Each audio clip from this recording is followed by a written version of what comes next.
I am super excited about this week's quilt. I love this fun kind of retro design and it is super easy to make. Let me show you how to do it.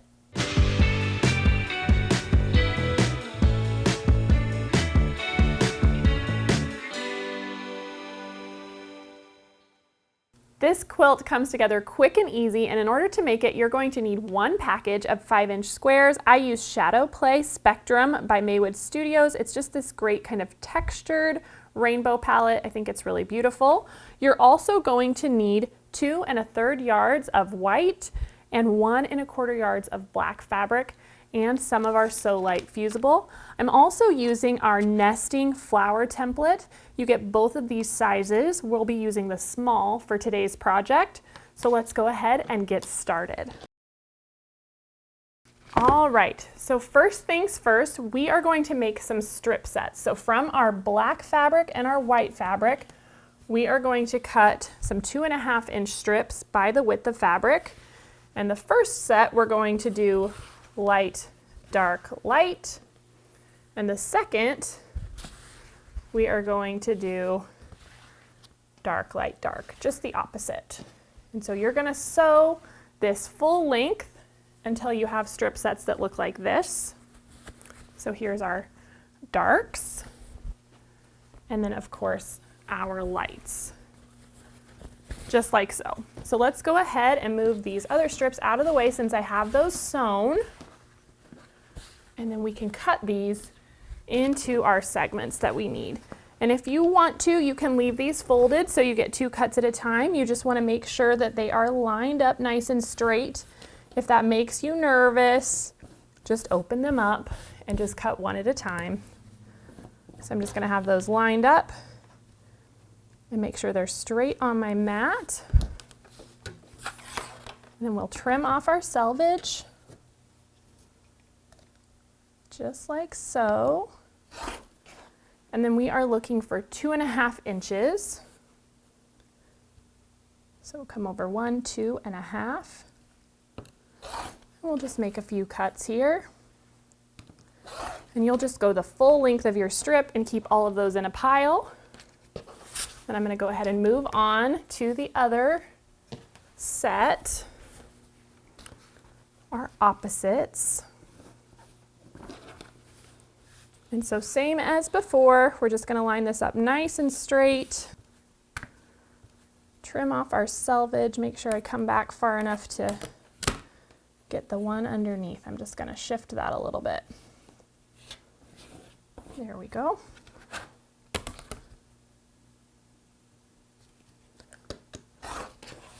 And then 2.5. 1, 2.5. There we go.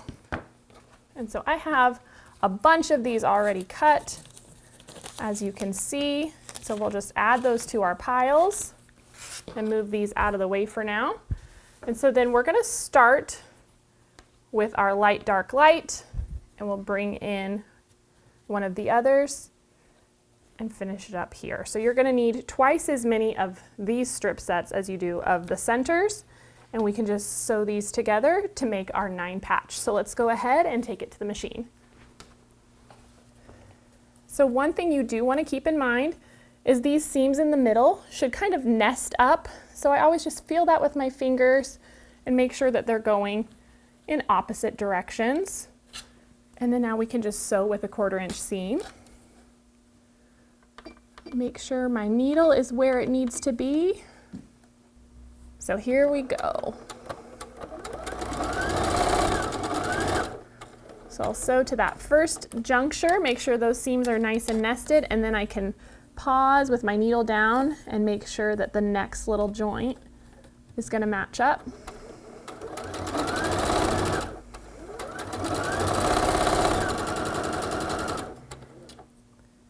There we go. Now we can clip our threads, open this up, and we're going to add the other strip set to the opposite side. So same thing, nesting those seams and just sewing down with a 1/4 inch seam.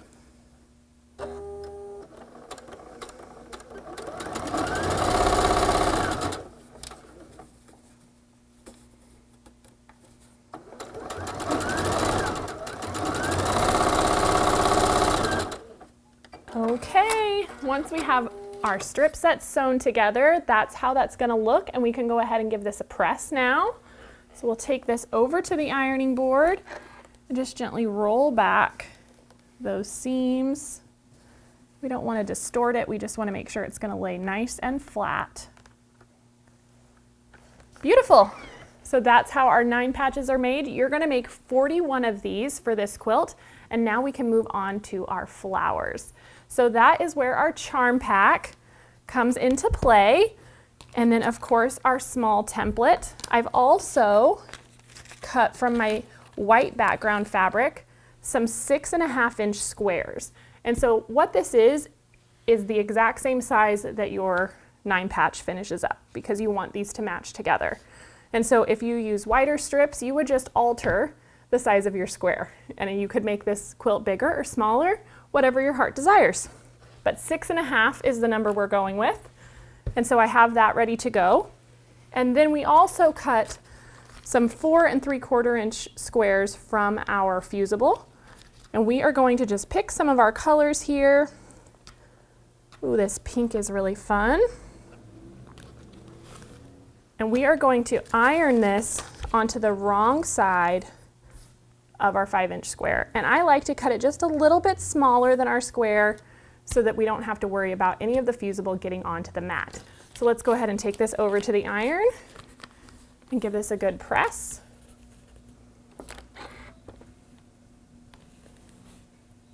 Just a nice hot iron will do the trick. Now we can bring this back over here, and we are going to put our template on our square, and for this one we are just going to trace it.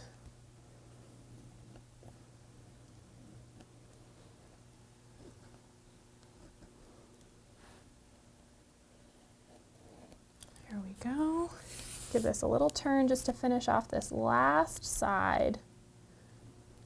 There we go. There's our flower shape.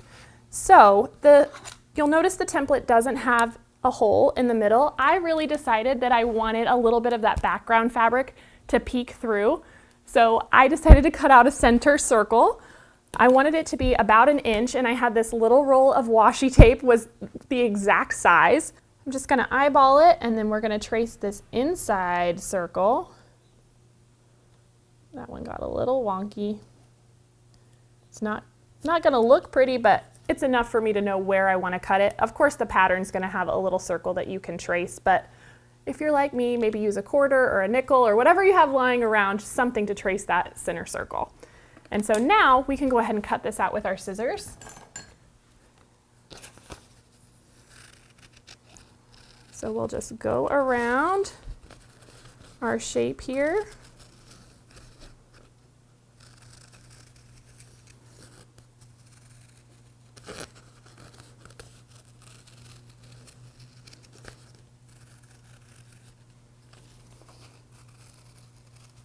Just take your time.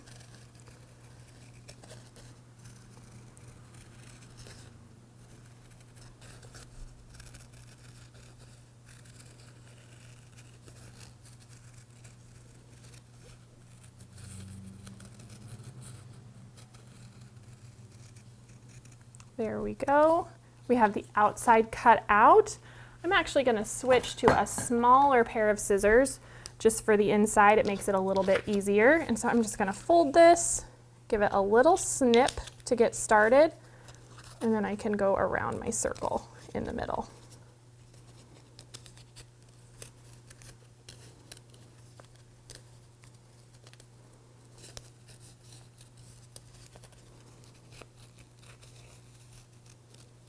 I can just kind of roll those through. Perfect. That looks great. All right. So now we can take our flower that we cut out and our 6.5 inch background square over to the ironing board, and we will fuse this in place. So first things first, I like to press my background square in half both directions just to give me some guidelines. You can totally just eyeball this if you want, but this is really helpful to me. So we'll press this the other way now. And you can see it just gives me these guidelines of where I want to put my flower. So then we can peel the paper backing off of our shape. Comes off really easily. There we go. And now I can kind of just line up my flower. It's going to meet right in the center there, and I just look for that plus in the middle where I cut out. And so now we just press our iron straight down, give it a few seconds. We're just going to make sure that that is all pressed in place, and then it will be ready for top stitching. So I have one of those all done here. Let me find it. I just did a simple little blanket stitch all the way around. I used white thread on this. You could absolutely use invisible thread if you want, but I think the white looks fine. And so now let's talk about our layout. So this quilt is super simple.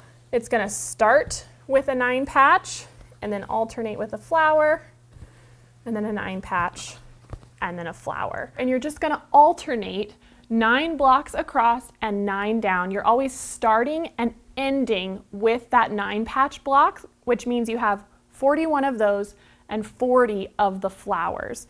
And so this measures 54 inches square. It's a great little baby or throw size. I think it's just super happy and fun. And depending on what colors you chose, you could do so many different looks with it. So I hope you enjoyed this tutorial. I can't wait to see what you make, and I'll see you next time on At Home. Hey everyone, thank you so much for watching At Home. We're so excited to be almost 1 million quilters strong here at Missouri Star. And so if you haven't already joined our family, be sure to subscribe and hit that notification bell so you can be notified of all of our future tutorials, and we'll see you soon.